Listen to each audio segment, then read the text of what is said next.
Bismillahirrahmanirrahim. Assalamualaikum warahmatullahi wabarakatuh.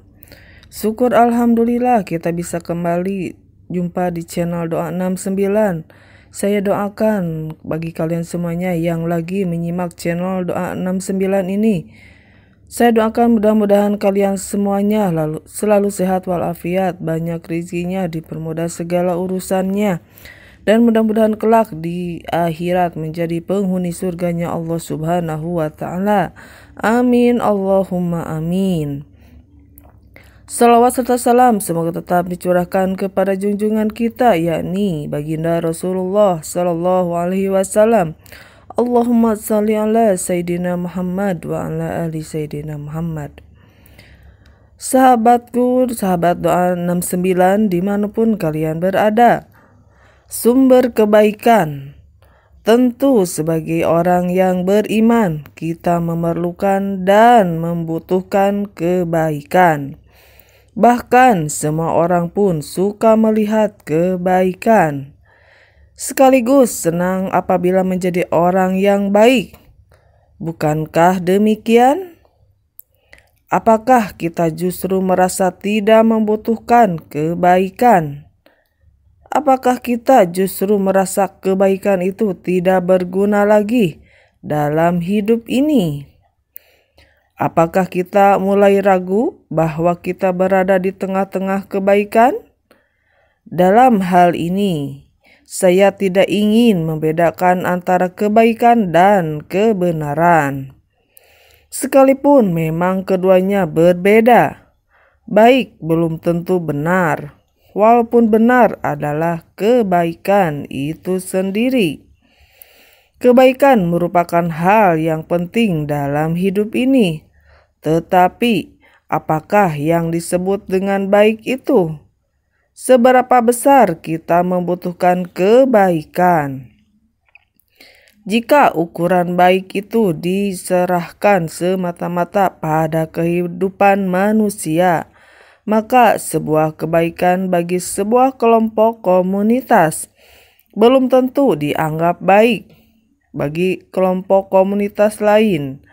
Namun apabila ukuran kebaikan itu kita serahkan kepada Allah Subhanahu wa Ta'ala yang Maha Baik, tentu kebaikan itu bersifat umum dan universal. Jika demikian, baik bagi Anda adalah baik pula bagi saya dan kita semua. Definisi kebaikan dari sudut pandang agama inilah yang kita butuhkan sekarang ini.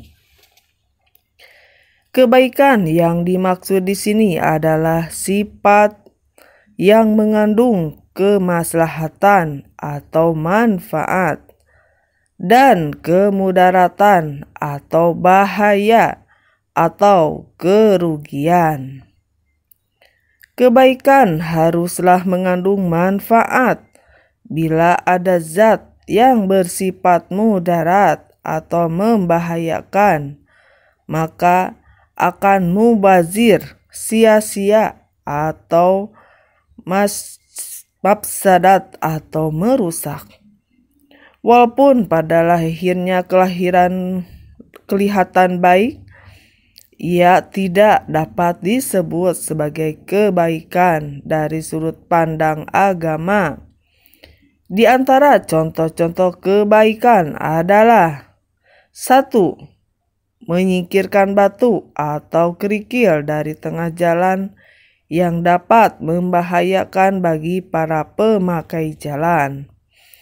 Yang kedua, menebarkan salam atau perdamaian dan keselamatan. Yang ketiga, menjauhi berbagai sifat yang merusak atau celaka. Yang keempat, mendorong orang yang sedang mengalami kesusahan. Menolong orang yang sedang mengalami kesusahan. Kelima, mendidik seorang tentang pengetahuan dan wawasan yang benar. Nomor 6, saling menasihati dalam kebenaran dan takwa. Tidak ada yang tidak suka dengan contoh-contoh yang diperlihatkan di atas. Itulah contoh-contoh kebaikan. Pada umumnya, kebaikan itu memiliki dua orientasi, yakni kebaikan tentang urusan dunia dan kebaikan tentang urusan akhirat. Kebaikan tentang urusan dunia adalah kemanfaatan atau kemaslahatan dalam hal urusan-urusan duniawi. Kebaikan tersebut tampak dalam hal pergaulan, bisnis atau pekerjaan, pendidikan, politik, dan kebudayaan. Jika dalam hal-hal tersebut kebaikan dijadikan landasan, tentu kerusakan, kekacauan, konflik, dan permusuhan tidak akan mewarnai kehidupan. Sebaliknya, jika keburukan yang menjadi landasan kehidupan dengan sendirinya akan diwarnai oleh kerusakan, kekacauan, konflik, dan permusuhan. Kebaikan yang kedua adalah kebaikan yang berkaitan dengan kehidupan akhirat. Hal ini adalah jenis kebaikan yang hanya dipercaya dan diyakini oleh orang-orang yang yakin dan percaya terhadap adanya kehidupan di akhirat. Kebaikan di akhirat tersimbolkan berupa surga.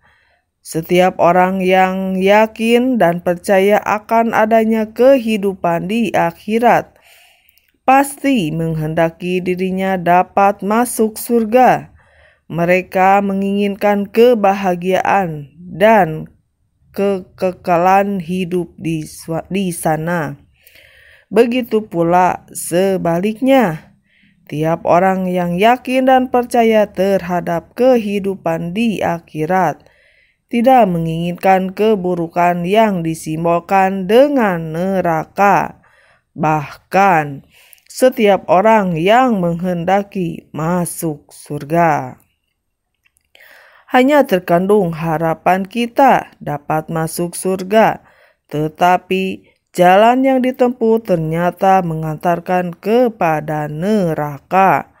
Karena alasan inilah maka sudah sepantasnya kita selalu memohon petunjuk dan pertolongan Allah Subhanahu wa Ta'ala agar diberikan kebaikan olehnya, baik kebaikan di kehidupan dunia maupun di akhirat.